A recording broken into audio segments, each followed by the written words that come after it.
À la veille de la clôture de la session parlementaire de septembre, la production législative s'intensifie à la des chambres basses du Parlement. La plénière du vendredi 12 décembre a autorisé la prorogation de l'état de siège dans les provinces du Nord Kivu et de l'Uturi. En effet, sous la houlette du deuxième vice-président de l'Assemblée nationale, l'honorable Christophe Mbosso Kodia, la plénière a démarré comme de coutume par l'adoption de l'ordre du jour, succédé de quelques motions d'information présentées par des élus nationaux, notamment sur la situation sécuritaire de la ville d'Ouvira et des provinces du Sud Kivu. Défendu par le ministre d'État en charge de la justice et garde de Sceaux, Guillaume Nguefa Atondoko, à ses propos, de loi a été déclarée recevable puis adoptée par 367 élus nationaux contre 11 sur 378 députés présents lors de cette séance, après un long débat.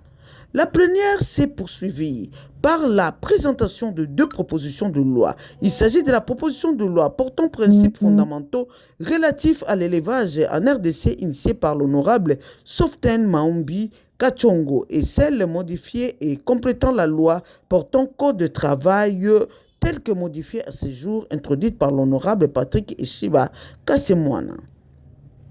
Après la parole au sujet de la première proposition de loi, précité, l'honorable Soften Maombi a relevé la bien fondée de ce texte législatif qui intervient 6 décennies après l'ascension du pays à l'indépendance, en indiquant que la RDC reste mal positionnée en matière de santé et de sécurité alimentaire et animalière.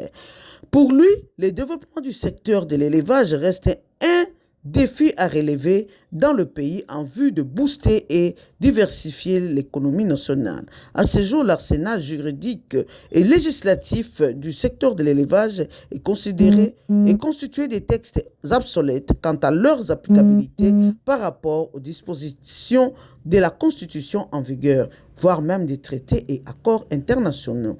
Au sujet de la proposition de loi modifiant et complétant la loi portant code de travail telle que modifiée à ce jour, son initiateur souligne qu'avec l'évolution socio-économique et celle des normes internationales en matière de travail, certaines dispositions de la loi numéro 15/2002 du 16 octobre portant code de travail dans sa version actuelle apparaissent tout de même inadaptées, entraînant ainsi disparité dans les protections sociales de la main-d'œuvre, surtout ayant un statut précaire.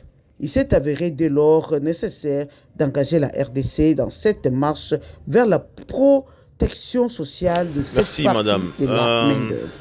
Faisant suite à l'effort déployé par son Excellence, Monsieur le Président de la République, Félix-Antoine Tshisekedi Tshilombo, sur le plan militaire et diplomatique, j'ai voulu ici analyser l'aspect diplomatique. Le chef de l'État s'est déplacé à Washington.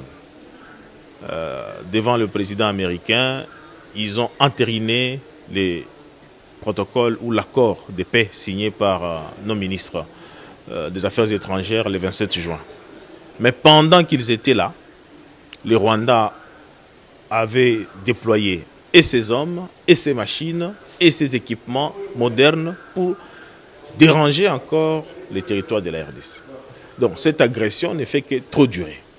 Malgré dans ce déploiement, on constate que sur le plan diplomatique, beaucoup d'États qui s'appellent amis de la RDC ne dénoncent pas.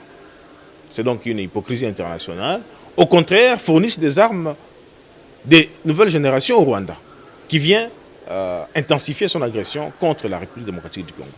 Voilà pourquoi j'ai formulé une recommandation à l'Assemblée nationale pour demander au gouvernement de réévaluer tous les accords sur la défense et la sécurité signés avec les États et les organismes internationaux, pour que nous puissions avoir de nouveaux accords qui vont nous permettre d'avoir une force réelle sur le terrain avec des partenaires crédibles, parce que les partenariats existants ne nous permettent pas d'avoir des résultats que nous voulons pour le peuple congolais. Cela va contribuer à renforcer ce que veut le chef de l'État.